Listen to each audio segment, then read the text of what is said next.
What is up, everyone, and welcome and happy New Year's Eve, wherever you're listening from, whether you're driving, getting ready for a party, or sitting at home with your family, or spending the night quietly on your own. I am glad that you're here. Tonight, we're saying goodbye to 2025. It's been 12 months, 365 days, millions of moments, big and small. This episode isn't about news headlines or stress. We're going to put that on the sidelines for now. And I have some big news. I am joined with my featured guest tonight, Eric. He was on our episode with the top Halloween movies ever. If you remember him, it's Eric. And we're going to kick that over to him right now just to say a quick hello. So welcome, Eric, to the podcast. Yo, thanks, Bryan. Happy New Year's Eve, everyone. I'm really happy to be here. And I've had a really good 2025 year. I'm not gonna say anything too crazy right now, but Rosalie, she's my life, and she's one, and we've had an incredible year. It was her real first Christmas, setting up the tree. She'd hand me the little ornaments and I put them on. Man, and I noticed lately I've noticed that she has really grown. She's able to walk now. So you've had some big moments in 2025 that we can talk about. And I'm going to talk about my personal moments that were some ups, that were some downs.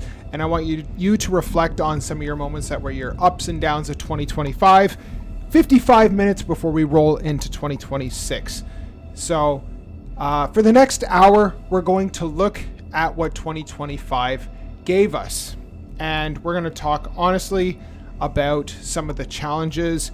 And there was one big challenge personally for me that really hit me these last few months, and it's been difficult, and I personally still can't get over it, but I'm going to reflect on that. We're going to celebrate some personal wins, and we're going to prepare ourselves mentally and emotionally for 2026. So we're going to take a breath, we're going to slow things down, and we're going to close out this year together. So I'm going to ask you, Eric, if you could describe 2025 in 1 year, how would you describe it?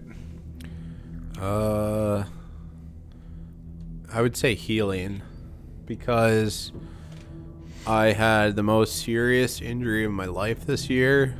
Back in June, early June, I injured my back at work. I had to go on WSIB, and it was an intense recovery process where I had intense chiro, physio, and possibility of surgery. However, I had a really successful outcome, and I'm back working full time. Yeah, that's good to hear. Yeah. It seems like you're doing much better now. I know you had quite a bit of struggle with your back. Personally, for me as well, I've had a lot of lower back pain, and I've never experienced it so far.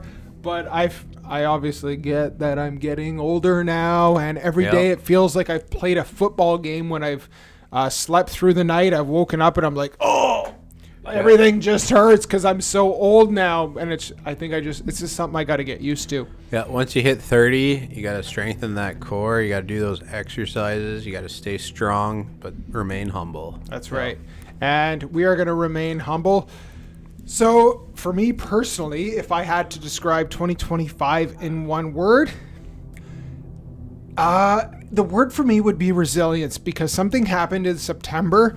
And if you've watched my YouTube page, something happened that was quite devastating to me and millions of people throughout the world. And I'll reveal what that is shortly, but I don't want to go through that right now. But we are going to cover that. So let's continue here. For some people, it was healing in 2025, and for others, it was challenging. And for many, it was both at the same time. And it wasn't perfect. It wasn't a perfect year. No year ever is. We lose people. We celebrate people. And it was a real experience. And it was a year people learned to set boundaries, reevaluate priorities, and let go of things that no longer worked. And we start choosing ourselves more often as opposed to other people. We set priorities and we set ourselves ahead of other people. So let's think back to January 2025. what would you say about yourself 1 year ago that's different from what you would say you are today? Well, I'm more experienced. I'm growing with a new child. Like, there's no rule book that you're given when you have a little baby. And every day is a blessing being with her and watching her grow up. I think it's pretty incredible. But yeah, like these small little moments that you get to spend with someone so special, like that's what makes life for me. So Yeah. even now though, like I hear her crying. I hope she's doing good. Yeah. We got some guest viewers. Eric's wife was just in here. She's getting on Eric here. We often remember years by big events, and when you really think about it, it's the small moments that shape us.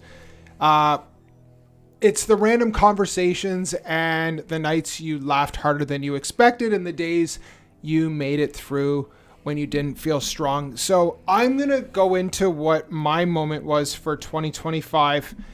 And for me personally, it was September 10th of this year when something devastating happened to me and millions of people throughout the world. And that was the day that Charlie Kirk was at Utah Valley University when he was doing his Prove Me Wrong tour. And tragically, he was shot in the neck and killed in front of people, live on the scene, live to those who were watching.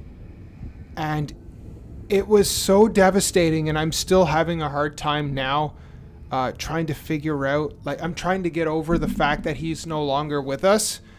As someone who just went to America Fest in Phoenix, Arizona a few weeks ago, like a week and a half ago, it's been something that's been hard to get over with, and I'm trying to find some kind of message, some kind of positivity through this, and it's hard to make sense of what's really happened, because Charlie Kirk was such a good guy with such a strong message, and he put his families first, his friends first, he put God first, and I still don't understand why he was taken from us in such an awful way.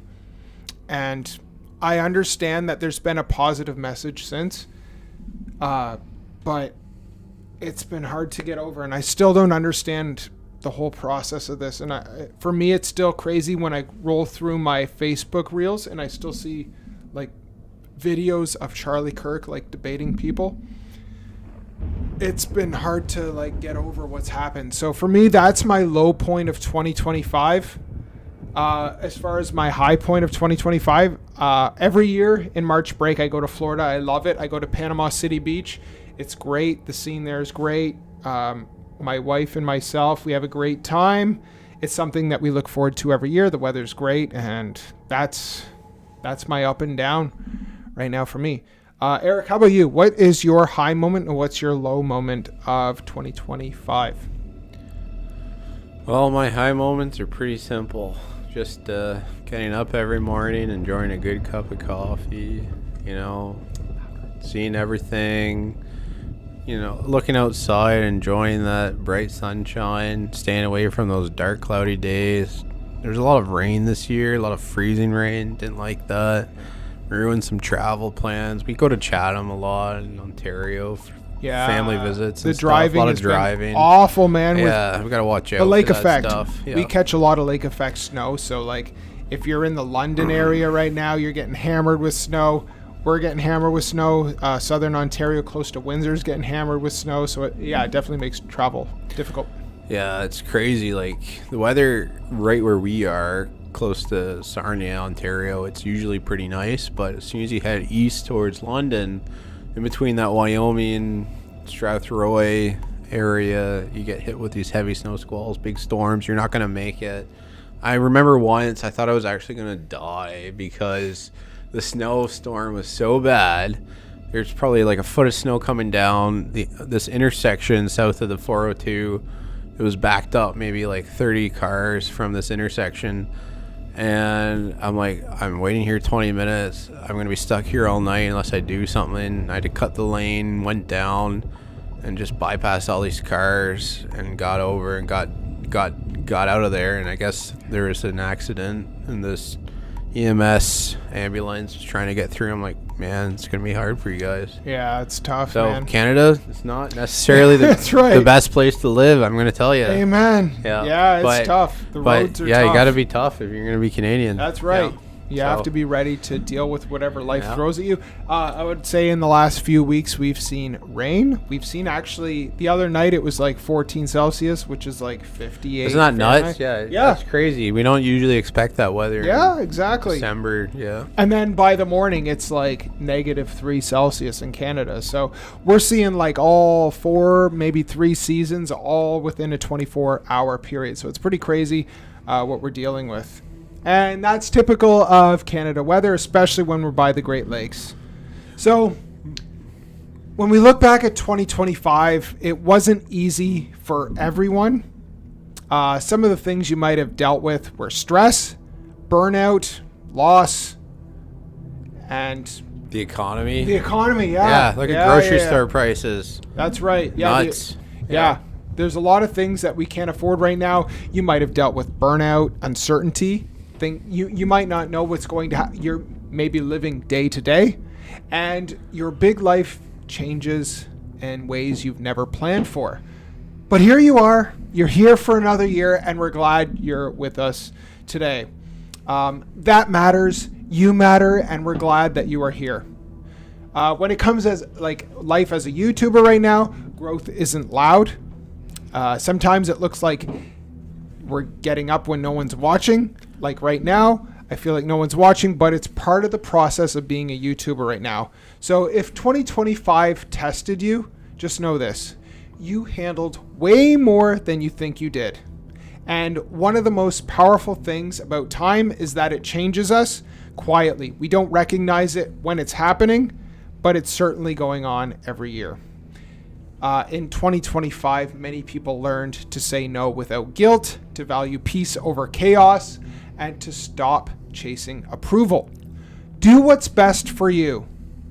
Honestly, when it comes down to it in this world, do what's best for you, because what matters to you and things that are your priority are what matter most. Put yourself first. If you're in a family, put your wife and your kids first. Would you agree with that? Brian, I totally agree with that. Thank you. Actually, hearing that, it makes me think of this movie I recently watched. I got to do a little shout out for my father-in-law. For sure. Thanks, Al Montgomery. I watched The Roof Man. Such a good movie. Channing Tatum, main actor, he goes and like he's been discharged from the army. He's trying to support his family, and he ends up committing crimes by stealing from McDonald's and other fast food chains. But it's based on a true story. Really good watch on Amazon Prime. I highly recommend watching that, and it just goes to show that there are still like good people in the world no matter what. For sure. Absolutely. I know it's times like that where you feel like as low as moments might feel, there are still moments of hope that be like, okay, this is going to give me hope to move on. And that's what we got to keep with us no matter what.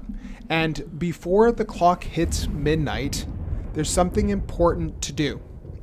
Think of it as a reset button.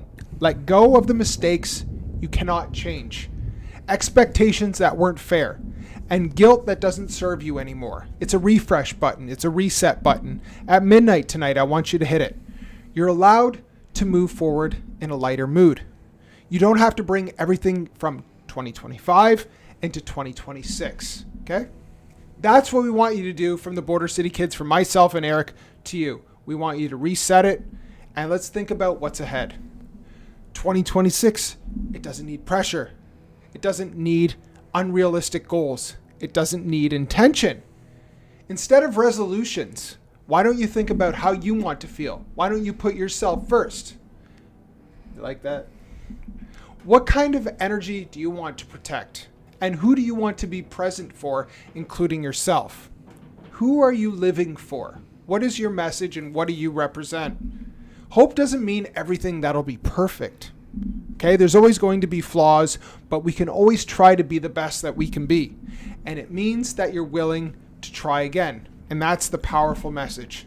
So as we let the final moments of 2025 slip away, remember this.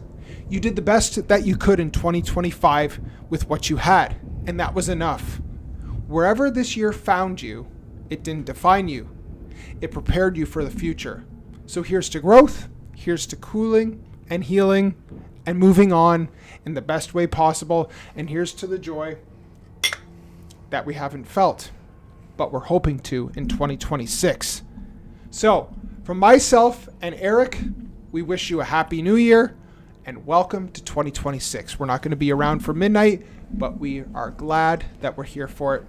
So cheers, happy new year. And from the Border City Kids podcast to you, thank you for being here. Happy new year. And I'll let you finish it off, Eric. Sounds good, Bryan. Happy New Year, Happy guys. New Year, guys. Woo! Thanks for being here. We appreciate it. We'll see you soon. I have a couple new videos coming out.